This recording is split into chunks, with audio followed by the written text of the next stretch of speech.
The morning sun cast long shadows across the rocky terrain of the Afghan mountains as Staff Sergeant Marcus Rodriguez adjusted his radio for the third time in 10 minutes. Something was wrong. The usual chatter from command had gone silent, replaced by an eerie static that made his stomach turn. Beside him, Petty Officer First Class Jake Thompson cleaned his rifle with mechanical precision, but Marcus could see the tension in his shoulders. "Still nothing?" Jake asked without looking up from his weapon. Marcus shook his head, frustration building in his chest.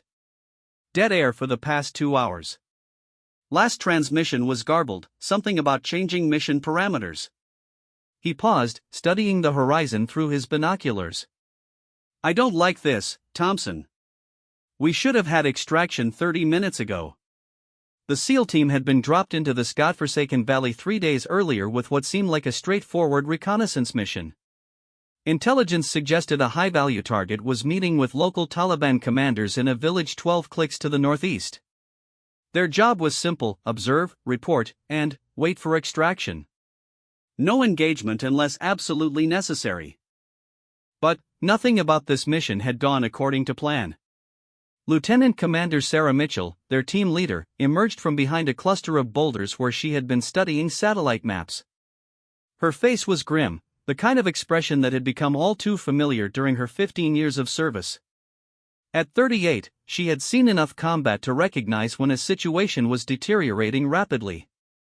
"Gather round," she called softly to her 5-man team. The SEALs moved with practiced silence, forming a tight circle in the shelter of the rocks.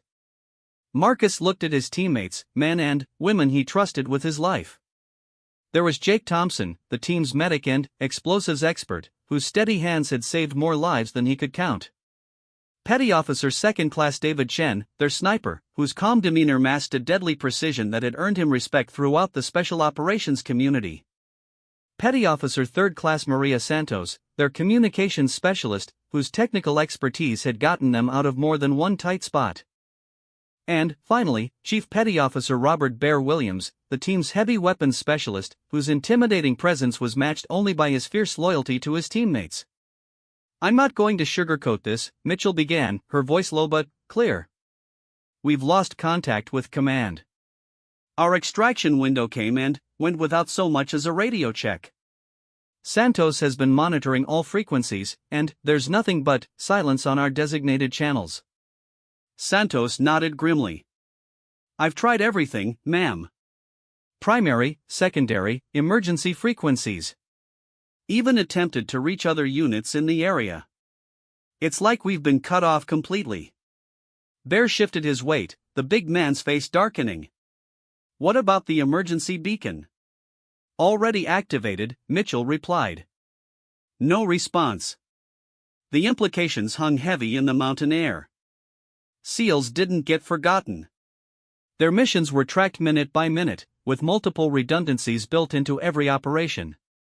For them to be completely cut off meant something had gone catastrophically wrong back at command.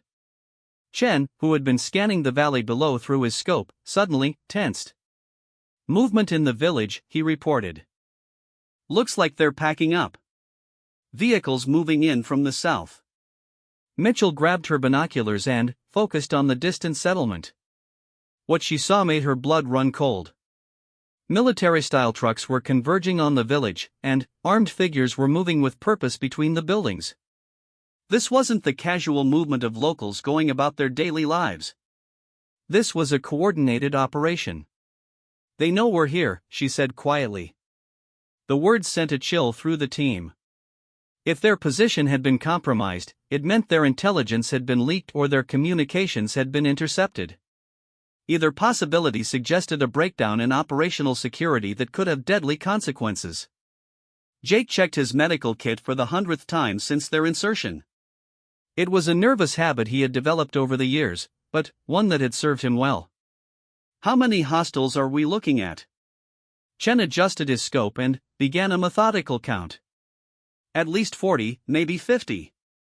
Mix of Taliban and what looks like foreign fighters. Heavy weapons visible, including at least 2 mounted machine guns."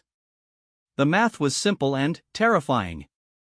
6 SEALs against 50 enemy fighters in hostile territory with no backup and no extraction plan. Even for the elite Special Operations Unit, those were impossible odds. Mitchell felt the weight of command pressing down on her shoulders. These 5 men and women had followed her into this valley trusting that she would bring them home safely. Now, cut off from support and facing overwhelming enemy forces, she had to figure out how to keep that promise. Options, she asked, opening the discussion to her team. Bear was the first to speak. We could try to break contact, move to higher ground. Maybe find a defensible position until we can re-establish communications. The terrain works against us, Chen observed. Too much open ground between here and the ridgeline. They'd cut us down before we made it halfway. Santos looked up from her radio equipment. I could try to boost the signal, maybe reach a satellite relay. But it would require setting up the long-range antenna, and that would take time we might not have. Marcus studied the enemy positions through his binoculars. What if we went on the offensive? Hit them before they hit us. Create enough confusion to slip away in the chaos. Mitchell considered each option. All of them carried enormous risks, but staying put wasn't viable either. The enemy was clearly organizing a sweep of the area, and it was only a matter of time before they were discovered. Santos, how long would you need to set up the long-range communications? 20 minutes, maybe 30 if I have to troubleshoot. And how long before those vehicles reach our position? Chen recalculated the enemy movements. At their current speed, maybe an hour. But if they spread out for a search pattern, we could have contact much sooner. Mitchell made her decision. We're going to try for communications first. Santos, start setting up your equipment. Chen, you and Bear establish overwatch positions. Marcus, Jake, help me plan fallback routes in case this goes sideways. As the team moved into action, each member fell back on their extensive training. Years of preparation for exactly this type of situation kicked in, but underneath the professional competence, fear was beginning to take hold. Not fear of death, that was something every SEAL had made peace with long before earning their trident, but fear of letting down their teammates, of failing in their duty, of dying alone and forgotten in a foreign land. Santos worked with focused intensity, assembling the complex antenna array that would give them their best chance of reaching friendly forces. Her hands moved with practiced efficiency, but sweat beaded on her forehead despite the cool mountain air. She had performed this procedure dozens of times in training, but never with enemy forces closing in and no backup plan. Chen and Bear moved to elevated positions, their weapons trained on the approaches to their temporary base. From his vantage point, Chen could see the enemy forces beginning to spread out, exactly as he had predicted. They were methodical and professional, suggesting this wasn't a random patrol but a deliberate search operation. Contact in 30 minutes, he reported quietly into his radio. They're definitely looking for something specific. Mitchell felt her chest tighten. The enemy's organized search pattern confirmed her worst fears. Somehow, their mission had been compromised from the beginning. They weren't just dealing with bad luck or communication failures, they were dealing with betrayal.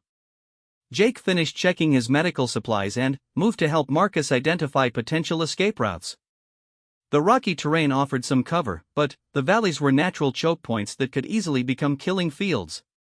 Every path seemed to lead to higher ground that would take hours to reach, assuming they weren't spotted first. This is looking pretty grim, Jake muttered as he studied the topographical map. Marcus nodded grimly. Yeah, but we've been in tough spots before. Remember Kandahar? Kandahar had air support, Jake reminded him. And extraction coordinates that actually meant something. The mention of air support sparked something in Mitchell's memory. During their pre-mission briefing, there had been mention of A-10 Warthogs operating in the region. Close air support aircraft specifically designed for exactly the type of situation they now found themselves in. But those aircraft would have been grounded along with everything else when communication was lost. Santos, any luck with that antenna? Almost there, ma'am. Just need a few more minutes to calibrate the frequency modulator. Those few minutes felt like hours as the team watched the enemy forces draw closer.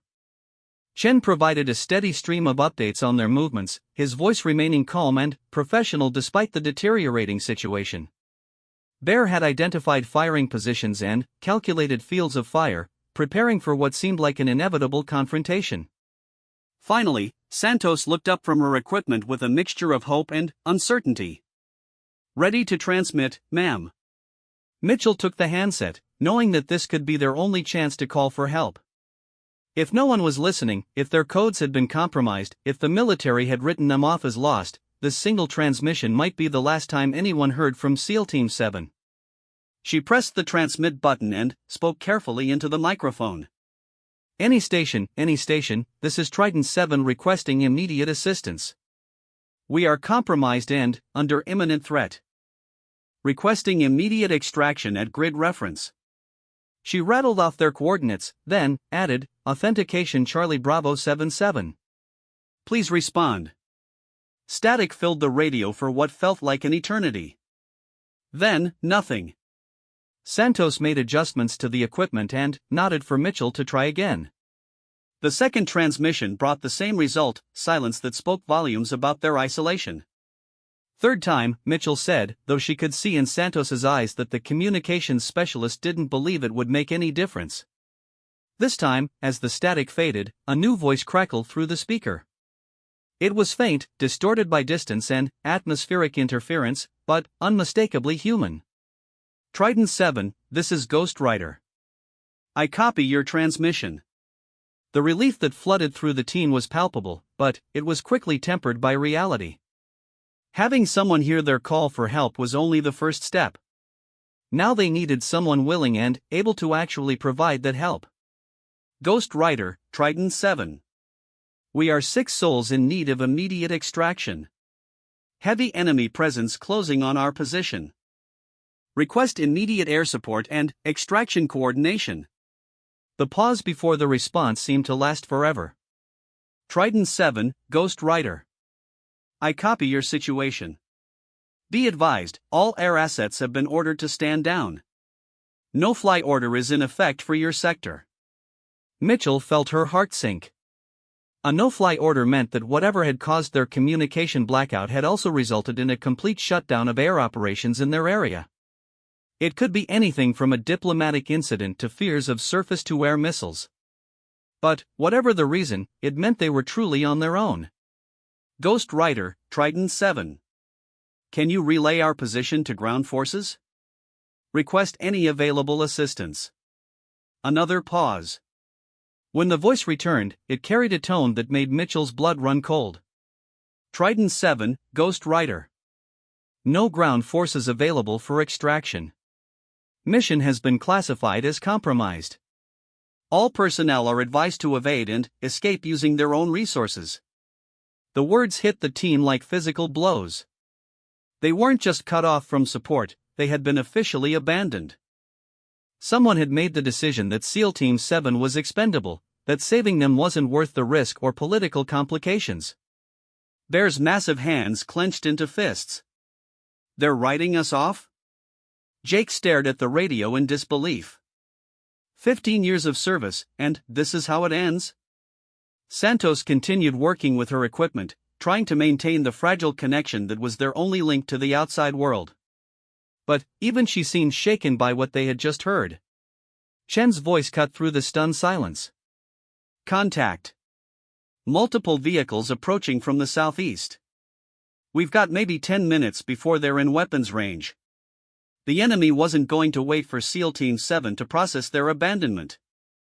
Professional soldiers or not, they were about to face overwhelming odds with no support and no backup plan. Mitchell looked at each member of her team, seeing the same mix of anger, disbelief, and determination in their eyes. They had been betrayed by the very people they had sworn to serve, but they were still SEALs. They would go down fighting. "Ghost Rider, Trident 7. Understand we're on our own. If anyone up there is listening, we're going to make our stand at grid reference." She gave their coordinates one more time. "If you can't help us, at least make sure someone knows we were here." The radio crackled one final time. "Trident 7, Ghost Rider. Message received and logged. Good luck." as the transmission ended, Mitchell looked out at the approaching enemy forces and, then, back at her team. They had trusted her to lead them safely through this mission, and she had failed them. But she could still make sure they died as warriors, not victims. "Lock and load," she ordered quietly. "If we're going out, we're taking as many of them with us as we can." The SEALs checked their weapons one final time and took their positions among the rocks. In the distance, the sound of engines grew louder as death approached on wheels and tracks. But, somewhere high above the mountains, an A-10 pilot named Captain Lisa "Ghost Rider" Morgan was making a decision that would change everything. She had heard the desperation in the SEAL team leader's voice, had logged their coordinates as ordered, and had been preparing to return to base in compliance with the no-fly directive. But, as she flew over the rugged Afghan landscape, she couldn't stop thinking about 6 American warriors who had been abandoned to die because of politics and bureaucracy. Morgan had joined the Air Force to protect people like those SEALs, not to watch them be sacrificed for convenience. The no-fly order might be official, but sometimes doing what was right mattered more than following orders. She banked her A-10 toward the coordinates the SEALs had provided and pushed her throttles forward. Whatever consequences awaited her back at base, she could live with those. What she couldn't live with was abandoning fellow Americans when she had the power to help them. The battle for SEAL Team 7's lives was about to begin, but now they wouldn't be fighting alone. Captain Lisa Morgan felt the familiar weight of her A-10 Thunderbolt II as she banked hard toward the coordinates burned into her memory. Below her, the Afghan mountains stretched endlessly, their rocky peaks and hidden valleys concealing dangers that had claimed too many American lives. But, somewhere down there, 6 Navy SEALs were making their last stand, and she was their only hope. The radio chatter from command had been clear and unambiguous: all aircraft were to return to base immediately. A no-fly order had been issued for the entire sector following what headquarters described as changing political sensitivities. Lisa had acknowledged the order like any good pilot, but acknowledging and obeying were two different things. As she flew toward the engagement zone, Lisa's mind raced through the possible consequences of her decision. Court-martial was almost certain. End of career was guaranteed. Possible imprisonment wasn't out of the question. But none of that mattered as much as the voice she had heard on the radio, the voice of a fellow warrior who had been told that her life and the lives of her team were no longer worth saving. Lisa had grown up in a military family. Her father had been a Marine who served 3 tours in Vietnam, coming home with stories of courage, sacrifice, and the unbreakable bonds between service members. He had taught her that the military's greatest strength wasn't its weapons or its technology, but its commitment to never leave anyone behind. Today, that principle was being tested by politicians and bureaucrats who had never worn a uniform or faced enemy fire. The A-10 was perfectly suited for this type of mission. Built around a massive 30mm GAU-8 cannon, the aircraft was designed for close air support and tank-busting operations. Its heavily armored hull could withstand significant ground fire, and its twin engines were positioned to protect vital systems from surface-to-air missiles. If any aircraft could survive what was about to happen, it was the Warthog. Lisa checked her weapons systems one final time. She was carrying a full load of 30mm ammunition, plus 2 AGM-65 Maverick missiles and 4 500-pound bombs. More than enough firepower to give the SEALs a fighting chance, assuming she could get close enough to use it effectively. Meanwhile, on the ground, SEAL Team 7 was preparing for the fight of their lives. Lieutenant Commander Mitchell had positioned her team in a defensive semicircle among the rocky outcroppings that provided their only cover. It wasn't much, but it would have to do. Shen had found a sniper's position with good fields of fire down the valley. His Barrett M82 rifle was loaded and ready, the powerful .50 caliber rounds capable of stopping vehicles as well as personnel. He had maybe 25 rounds total, which meant every shot had to count. Bear had set up his M249 squad automatic weapon behind a natural stone parapet. The machine gun would be their primary defensive weapon, but ammunition was limited. He calculated that he had maybe 6 minutes of sustained fire before running dry, assuming he could maintain fire discipline under pressure. Santos continued monitoring radio frequencies while also preparing her M4 carbine for the coming battle. Her technical expertise might not be needed in a firefight, but she was still a trained warrior capable of holding her own in combat. Jake positioned himself in the center of their defensive position where he could reach any wounded teammate quickly. His medical kit was organized for rapid treatment of gunshot wounds, but he knew that in a firefight of this magnitude, his skills as a marksman might be more important than his medical training. Marcus took position on the team's left flank, his own M4 ready for the enemy assault he knew was coming. As the team's second in command, he had to be ready to take over if anything happened to Mitchell, a responsibility that weighed heavily on his mind. Mitchell herself found a position that allowed her to observe the entire battlefield and coordinate the team's defense. She had been in firefights before, but never anything like this. 6 against 50 with no support and no extraction plan was a scenario that even SEAL training couldn't fully prepare someone for. The sound of approaching vehicles grew louder with each passing minute. Through binoculars, the team could see dust clouds marking the advance of their enemies. The Taliban and their allies were taking their time, confident that the Americans had nowhere to run and no way to call for help. First vehicles coming into range, Shen reported, his eye pressed to his scope. Looks like they're setting up a perimeter before moving in for the assault. Mitchell felt her pulse quicken. The enemy's cautious approach suggested they respected the SEAL's capabilities, which was both encouraging and terrifying. It meant the coming battle would be methodical rather than chaotic, with the overwhelming enemy numbers being brought to bear systematically. Hold your fire until they commit to the assault, Mitchell ordered. We need to make every round count. High above, Lisa Morgan was approaching the engagement area. She had switched her radio to the emergency frequency the SEALs had been using, hoping to re-establish contact before beginning her attack. But she knew that radio communication would be difficult once the shooting started. She keyed her microphone. Trident 7, Ghost Rider. I'm inbound to your position.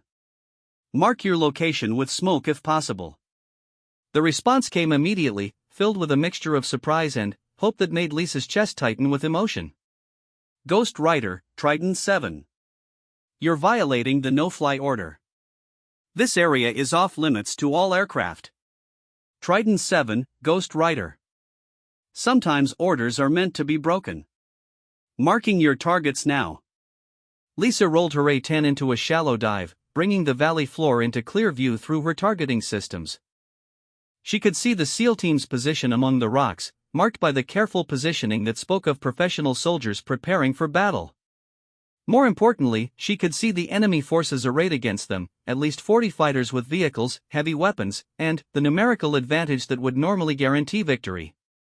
The enemy combatants had spread out in a classic assault formation, with vehicles providing fire support while infantry prepared to advance on foot. It was a textbook operation that would have overwhelmed the SEAL team in minutes without air support. Lisa selected her first target carefully. A technical truck mounting a heavy machine gun was positioned to provide covering fire for the assault. Taking it out would eliminate a significant threat while announcing her presence to friend and foe alike. She armed one of her Maverick missiles and locked onto the vehicle. The missile's guidance system painted the target with invisible energy, preparing to deliver 125 pounds of high explosive with pinpoint accuracy. Trident 7, Ghost Rider. Danger close air support inbound. Keep your heads down. On the ground, Mitchell felt a surge of emotion she couldn't identify. Relief, gratitude, and fear mixed together as she realized that someone was willing to risk everything to help them. But she also knew that one aircraft, no matter how capable, couldn't change the fundamental mathematics of their situation. All stations, heads down, she ordered her team.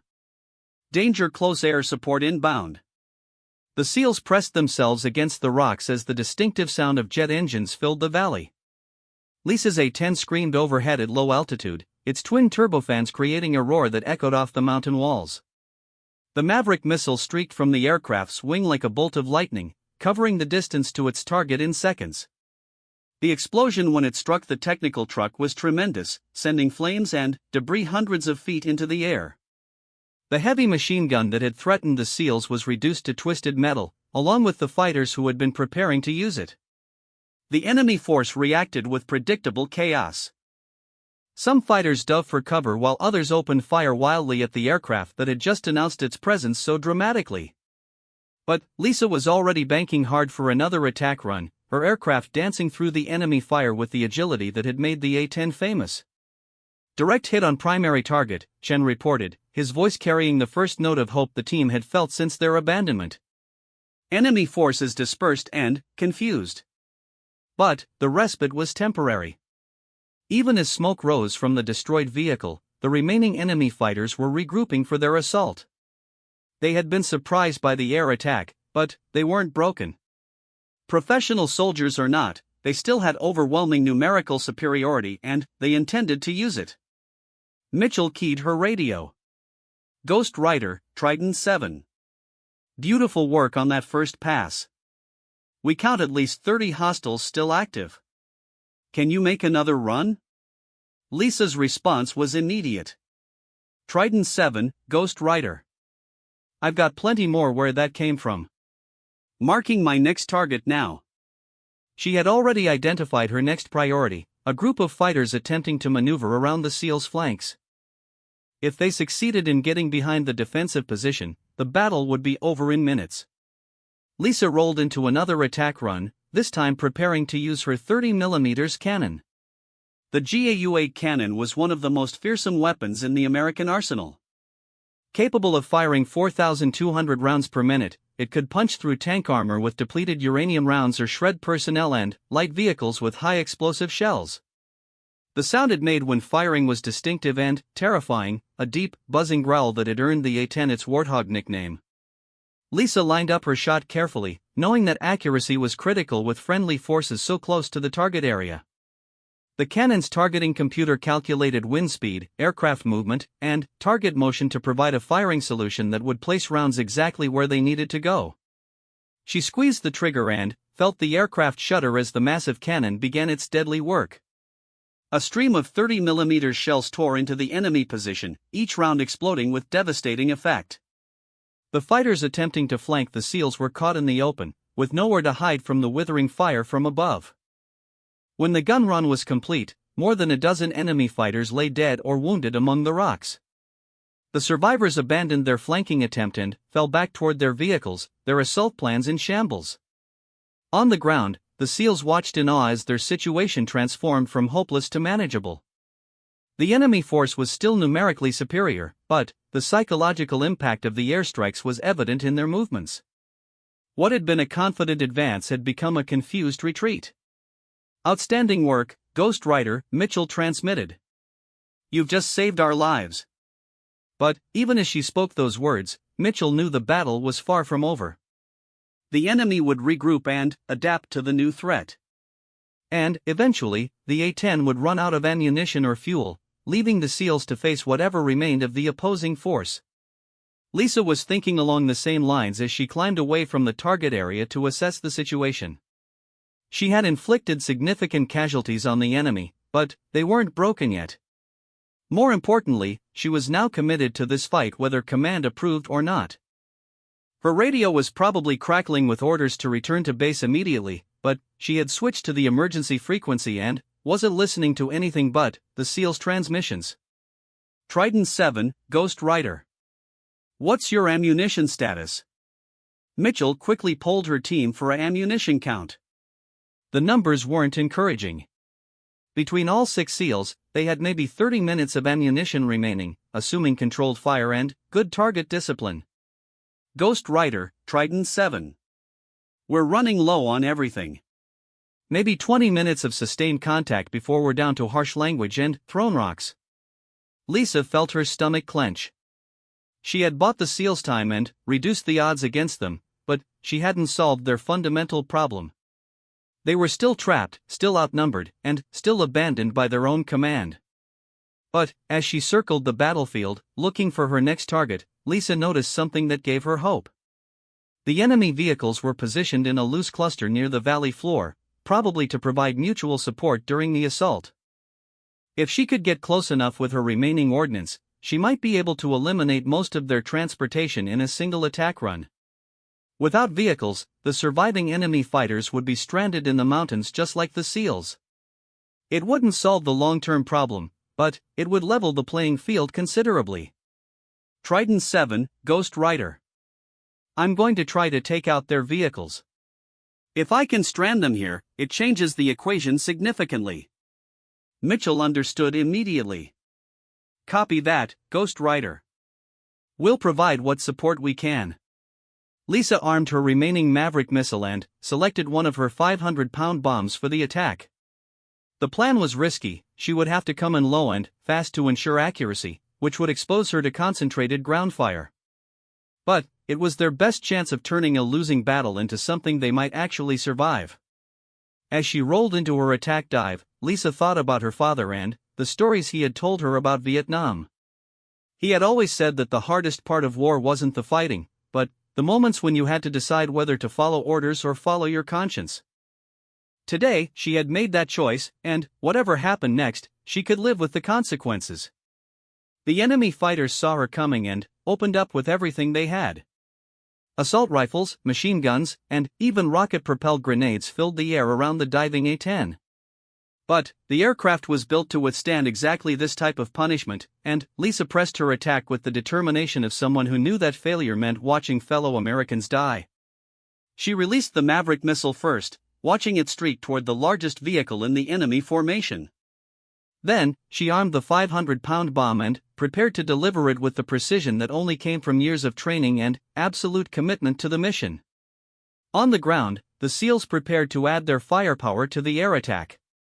Chen had identified enemy fighters manning portable surface-to-air missiles, and he was preparing to engage them before they could target the A-10.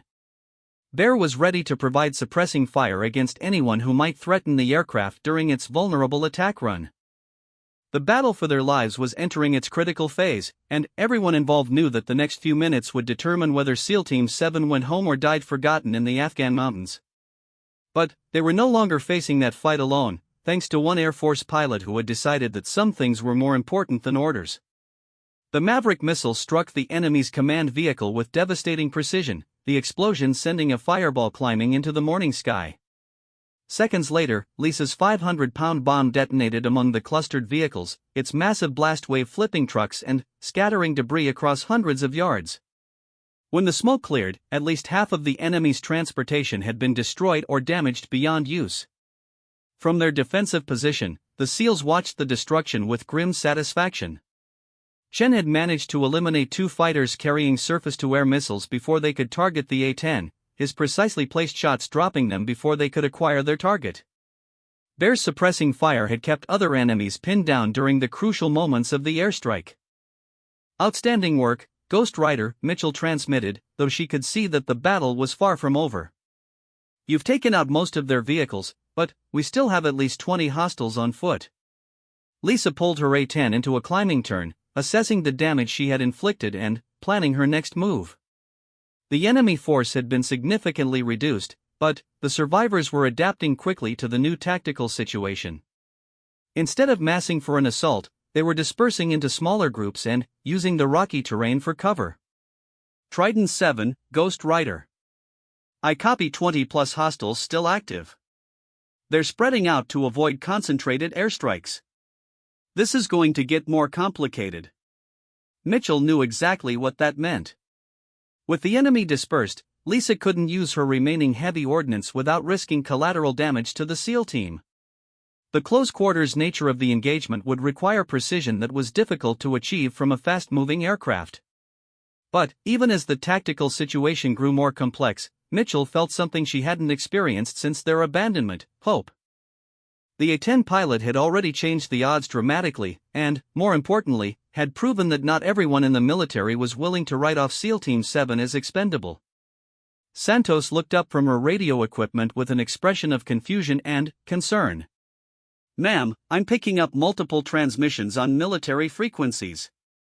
Sounds like command is trying to contact someone, but they're not using our call signs." Mitchell frowned. "Are they trying to reach us?" "Negative. From what I can tell, they're trying to contact an A-10 pilot. Orders to return to base immediately, something about unauthorized engagement and possible court-martial proceedings." The implications hit everyone simultaneously. The pilot who was risking everything to save them was now facing the same abandonment they had experienced. Command wasn't just willing to sacrifice 6 Navy SEALs, they were also prepared to destroy the career of anyone who tried to help them. Mitchell keyed her radio, her voice tight with emotion. Ghost Rider, Trident 7. We're monitoring command frequencies. You need to know they're ordering your return to base and threatening court-martial. Lisa's response came without hesitation. Trident 7, Ghost Rider. I heard them. Radio seems to be malfunctioning, though. Can't seem to receive their transmissions clearly. Despite everything, Mitchell found herself smiling. The pilot's dry humor in the face of career destruction was exactly the kind of attitude that had sustained her through 15 years of military service. Some things were more important than careers, and protecting fellow warriors was definitely one of them. But the radio exchange had revealed something else that made Mitchell's stomach turn. If Command was actively trying to recall the A-10, it meant they knew exactly what was happening. They weren't dealing with communication failures or intelligence breakdowns. They were dealing with a deliberate decision to sacrifice American service members for political or strategic reasons. Chen's voice cut through the radio chatter. Movement on the South Ridge. Looks like they're trying to get above us. Through his scope, Chen could see enemy fighters working their way up the mountainside, using natural cover to avoid detection. If they reached the high ground, they would have clear fields of fire down into the SEALs' position. The rocky outcropping that had provided protection from ground-level assault would become a death trap if enemies gained elevation advantage. How many? Mitchell asked. At least 8, maybe 10. They're moving carefully, but they're definitely trying to flank us. Bear adjusted his position to cover the new threat axis. I can engage them, but it'll expose our position to the fighters still down in the valley. Mitchell weighed the options. Every choice carried enormous risks, but allowing the enemy to gain the high ground would be catastrophic. Take the shot. We'll deal with the consequences. Bear's M249 erupted in controlled bursts, the machine gun's distinctive chatter echoing off the mountain walls. His first burst caught 2 enemy fighters in the open, dropping them before they could find cover. The remaining climbers dove behind rocks, but their assault up the mountainside had been disrupted. The sound of gunfire drew immediate response from the enemy fighters in the valley. Automatic weapons fire began raking the SEALs' position, forcing them to keep their heads down while return fire became sporadic and ineffective. Lisa saw the developing tactical situation from her aerial vantage point. The enemy was trying to pin down the SEALs with suppressing fire while other fighters worked to gain flanking positions. It was a sound strategy that would probably succeed given enough time. Trident 7, Ghost Rider. I can see the fighters on the ridge. Give me a target designation and I'll put cannon rounds on them. Mitchell quickly calculated angles and distances. The enemy fighters.